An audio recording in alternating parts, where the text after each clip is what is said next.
Zachariah's POV. Familiar Zachariah, you have been brought before the Royal Council to explain the events and your actions that occurred during the Battle of Dragonsfall Bay.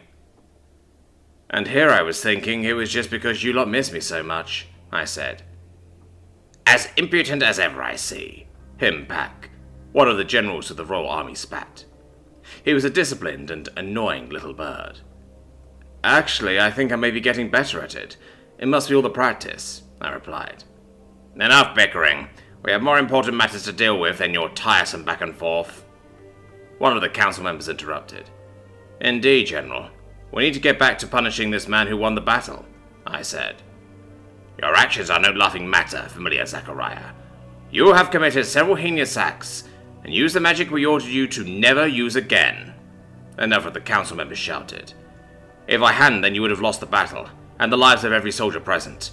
My actions were not only necessary, they were justified, I said. So, you admit to using the forbidden magic then? General Himpak asked. I did, but as I said, it was necessary. We will be the judges of that. The council member who had shouted earlier scoffed. Familiar Zachariah, we want you to start with the events that led up to the battle, and then explain how you came to the conclusion that your actions were justified. The head of the council, Bardic Sopra, said calmly. He was a reserved man who very rarely showed his feelings or spoke without thinking. We have met on several occasions, usually during trials such as this one. For me, it started when I was ordered to Dragonsfall Bay to reinforce the defences against the invasion. Perhaps start a little closer to the actual events in question, General Himpak said, sounding a bit irritated. Fine.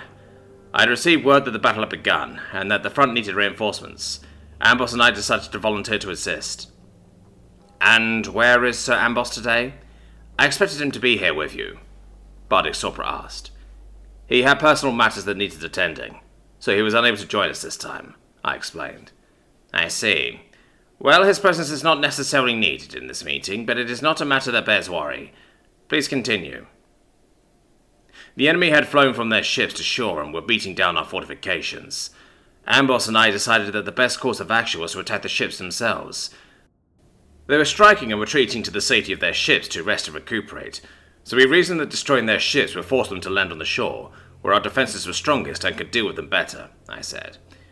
A wise strategy. How did it play out? Sopra asked. It went well at first, but they broke our line a few hours later, so in the end all it did was buy us time. How exactly did you defeat 37 transport ships?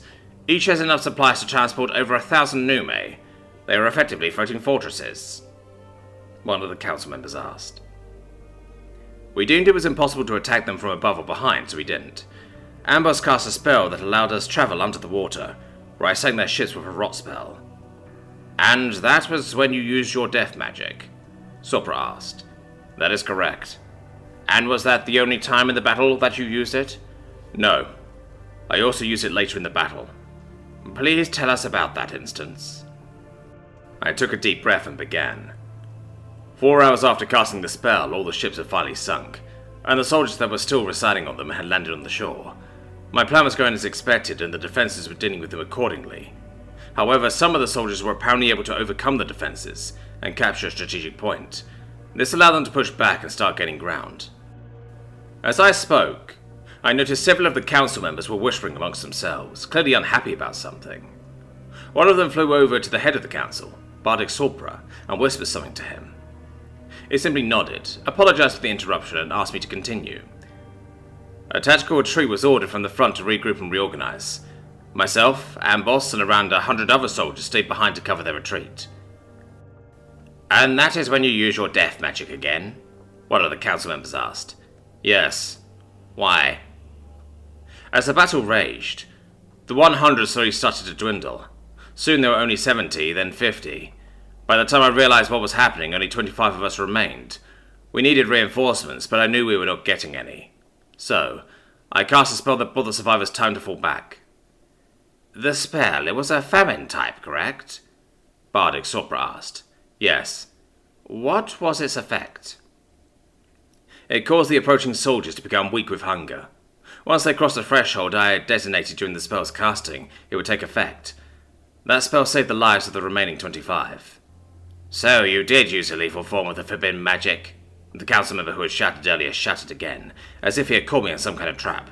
No, the spell itself was not lethal, I denied. Then the soldiers who were affected by the spell lived? Sopra asked. No, most of them died, I said. Can you explain this contradiction? He asked, confused. The spell itself wasn't what killed them. It was most likely the fall. Fall? Well, most of them were flying when they crossed the threshold. The ones that were atop their familiars may have survived, but they may have also fallen off their familiars when the weakness took hold. I speak from experience.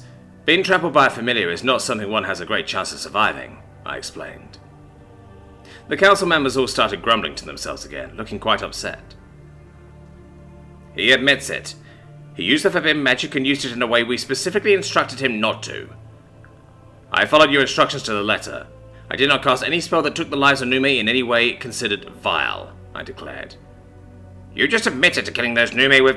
the council member yelled, but was cut off by Bardic Sopra. Enough, Zachariah. The council needs to consider what you have told us. Until a decision has been made, please return home and await our next summons. With that, I was escorted out of the council's meeting room by several Nume guards. I contacted Amboss and told him what happened. He summoned me and I reappeared next to him in our home. Did you finish? I asked. I did. Hashem is uneasy about something, but he wouldn't tell me what, Amboss said. What can make a dragon nervous? I asked. Very few things, and all of them are bad. And he didn't want any help dealing with it? No. He said that it was a private matter between the dragons, Amboss said. Any idea what it could be? I asked. If I had to guess, I would imagine it is Deja. Yes, he is a strange one. As far as dragons go, anyway, I agreed. But, nonetheless, if he doesn't want our help, there is nothing we can do, Amboss said dejectedly. He was close friends with Hashem, and has known him longer than anyone. He feels he owes him a great debt, so not being able to help him probably hurts. Jake? I'm sure he'll call on you if he needs any help, I told Amboss. Jake? Amboss nodded, but still seemed sad. Jake!